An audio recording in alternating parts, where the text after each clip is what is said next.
I've got this to play with off Amazon. I think it's about 20 quid, so we'll see what it does. One of them big displays that displays the temperature on the building, side of the building. This isn't one of them, but you might be able to use it to do that. Big job on now. 100-metre hose pipe. Luckily we had it in the workshop. The grain in the Drier, the wheat, is 12% moisture. So 14's what it's saleable at. 15, sorry. So basically, the bushel weight's a bit poor, so we're going to up the bushel weight and up the moisture content by adding water. So we'll time how long it takes for 5 litres to come out the hose. Do the maths on it, we need about 400 litres added to the Drier to get the moisture content of the wheat to 15 or 14 and a half. We'll end up with more wheat to sell at a better bushel weight, hopefully. So we're just trying to untangle this hose pipe. It's on a reel, but it just doesn't want to untangle. Doesn't want to reel off without getting a kink in it. It was very cheap. On the Merlot, I'm going to go and pick up a plastic IBC middle from Brookhouse. And I'm going to cut it in half, and then I'm going to screw it to 2 pallets. So I end up with 2 tubs for putting fans in for the pedestals, and see how much water has drained away off the field that we were draining yesterday. I also put some dye in somewhere yesterday, so here's the video about that, because the video yesterday ended up like over half an hour long, so I chopped as much out of it that wasn't relevant. So here's me trying to find where the water's going. Now this is where the motorway floods the field. So with trusty dye, I'm going to try and find a manhole here that's not flowing quick enough. Put some dye in and just check that it's coming back the other way. But it's a bit full.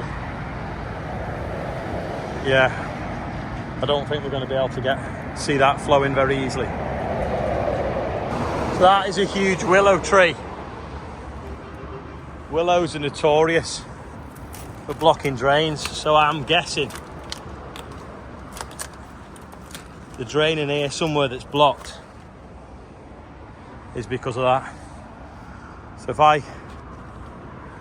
there's the road. If I put some dye in this, we'll see where it ends up, but it's not draining particularly quick. Looks like something off The Simpsons now. Eventually though it should ooze through. If not, we might have to bring the digger around and do some digging. I have a feeling it's there somewhere. I think you'd see with the water moving, wouldn't you?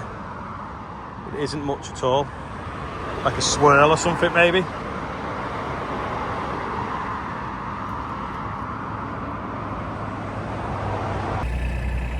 This bit here is totally flooded, but there's no point in putting any dye in this because it'll confuse me. So I'll wait till we've seen the other dye before we then dye this one. I should have brought a different coloured dye, like a blue one as well, so I could put green in one hole and blue in another. I did hear of someone the other week that put some blue dye in something and it blew back on the face.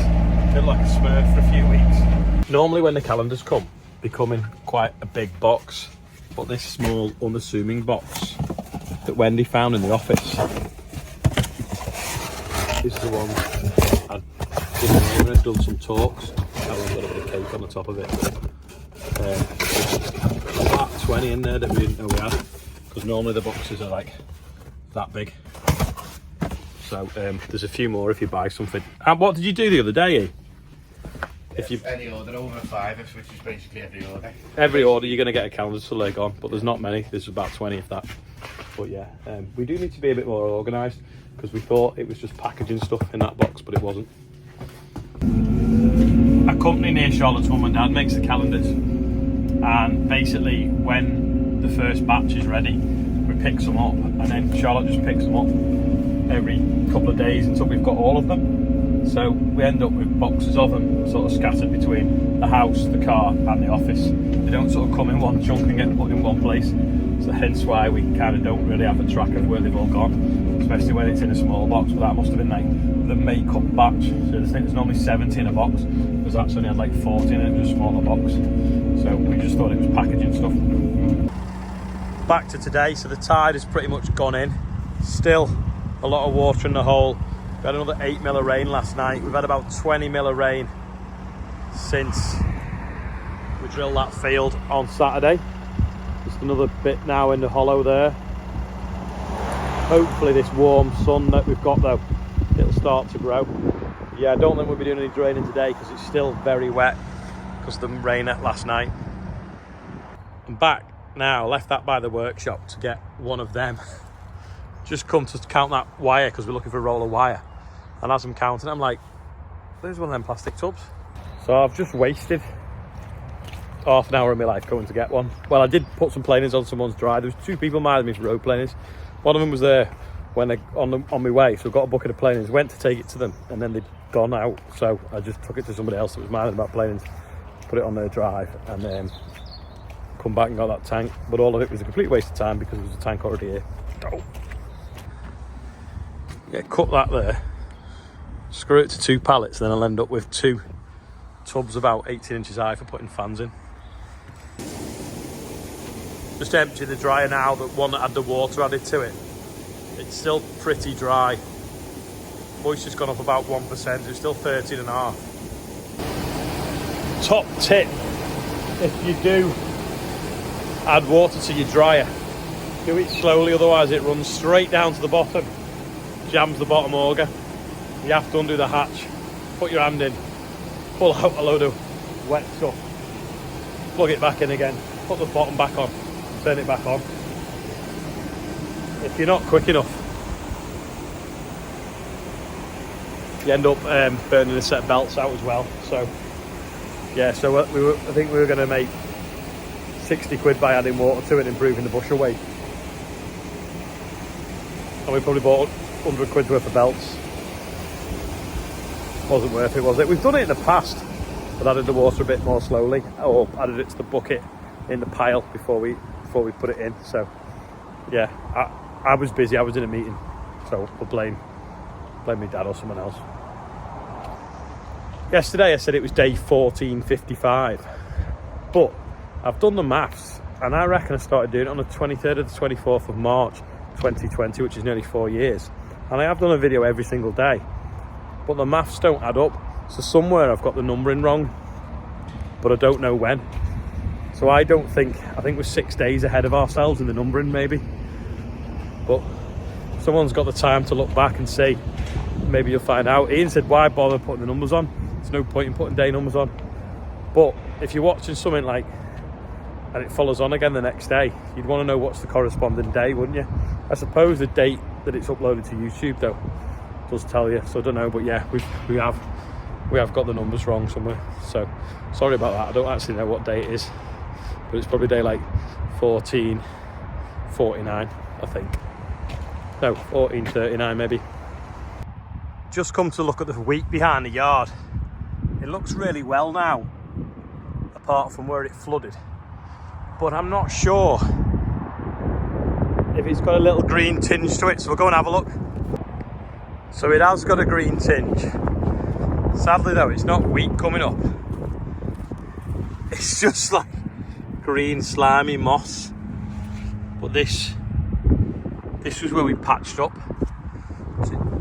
two weeks ago today maybe, so no sign of any wheat coming up yet. You can see where it's shrunk a bit because it's obviously always flooded, but yeah, we did stitch some wheat into this, didn't we? In fact, there it is actually, just sprit now. Yeah, one's been hollowed out by a slug, 2 have been hollowed out by slugs. Them 2 have definitely sprit though, that one and that one, and I think that one maybe have as well. So maybe another 2 weeks we might see some green rows in it, which could do with the weather warming up. But the rest of the field where it's not flooded isn't so bad. Yesterday when we were looking at the manholes and the direction of the pipes, I looked at Google Earth, and can you see the shadow that I'm drawing a dotted line across now? That is where I believe that heads to, and that's where I've just put the dye the other side of the motorway.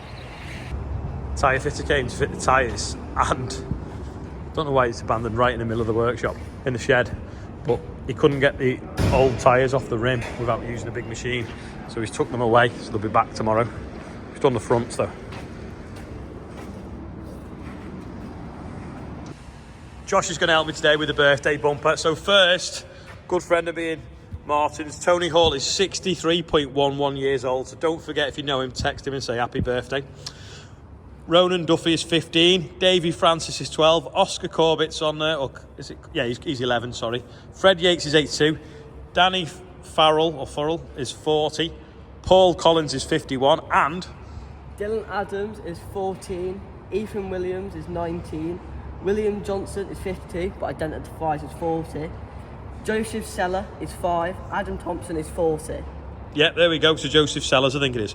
And we're now £61,946 if anyone wants to round it up to 62. Happy birthday, everyone, on today's birthday bumper. As you remember, this combine was at Cereals last year after we drove it for John O'Groats to Land's End, where we raised, I think, £106,000. So it's pretty exciting having it at Cereals and the Wurzels playing next to it. Now this year we're going to be at Cereals doing something else. Not with a combine, but something that'd be pretty cool. So I'll tell you more on Friday. But if you want to get Cereals tickets now at 50% of the price, there's a code on the screen now, and I'll put the link to Cereals below this video, because obviously getting them early, you'll save some money. So yeah, check it out. But on Friday, we'll reveal more of what exciting thing is going to be at Cereals. Actually, yeah, that's probably all for today.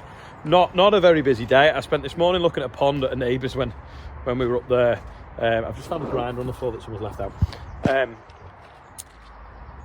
Spent looking at a pond this morning, the septic tank. Not particularly interesting, so that wasn't worth filming. I've had a meeting this afternoon, and what else have I done? Don't know, the day's just disappeared. Yeah, so sorry, today's video is a lot shorter than yesterday's. Yesterday's video was really long, and I was worried that people wouldn't watch it. As it happens, they did.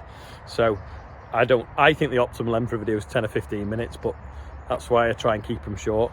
But yeah, that yesterday was like 27 minutes or 28 minutes, but people still did watch. Loads of people always say, why is the boom out on the Merlot? It just stops people driving in the yard at night. I can't afford electric gates. So yeah. Someone also said, oh, that hole that Morgan was in could have been dangerous. I looked at it back through the video and thought, yeah, the camera angle did make the hole look really small, but we dug it with the ditching bucket rather than the 2-foot bucket, and it was 7 foot wide and 5 foot deep, so the hole was actually wider than its depth. So if it was to collapse in, it would just push him sideways. But it was as hard as anything, the clay that we were digging through.